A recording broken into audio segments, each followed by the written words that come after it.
দেশের আইন শৃঙ্খলা রক্ষা করতে যে কী পরিমাণ কষ্ট আপনার মনে হয় নিজেরও রিয়েলাইজ করেন।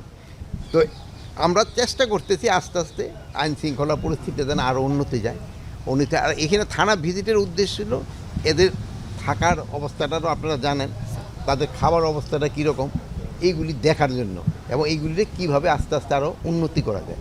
যেহেতু তাকে থেকে কাজ আদায় করতে হলে তাদের খাবারের দিক দিয়েও আমার খেয়াল রাখতে হবে, তাকে থাকার দিকেও খেয়াল রাখতে হবে। এইগুলির জন্য এখানে কিন্তু এই জন্যই কিন্তু এই ভিজিটটা করা। আপনার এরকম একটা হিসাব দেন, পোস্টিং হওয়ার পরেও যদি যে যায় নাই তাদের ক্ষেত্রে আমরা অবশ্যই অ্যাকশন নিব।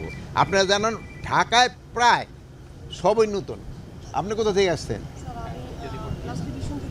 মিশন। আপনি আপনি আপনি খুলনা। এই যে দেখলেন সবই কিন্তু বাইরে থেকে আসে।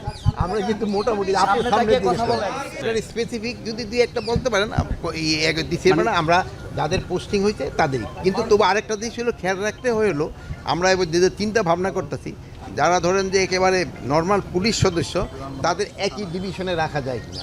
যেহেতু হয় কি ফ্যামিলিটা দূরে থাকলে এখন কিন্তু ছুটির সংখ্যা কম, এরা মনে হয় মাত্র 20 দিন ছুটি পায়, আর লিভ পাইলো আরও 20 দিন। ওই 20 দিন ছুটি কিন্তু আমরা অনেক সময় দিতেও পারি না।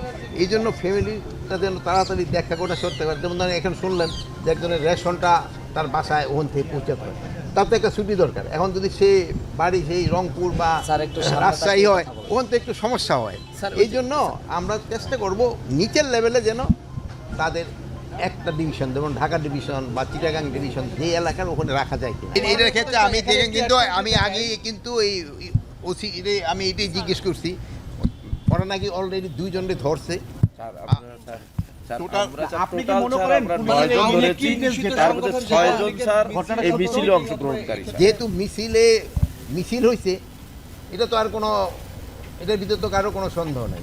মিছিলটা যেন ভবিষ্যতে না হতে পারে এই জন্য পুলিশদের ইনস্ট্রাকশন দেওয়া হয়েছে, এবং দেশের আইন শৃঙ্খলা রক্ষা করতে যে কী পরিমাণ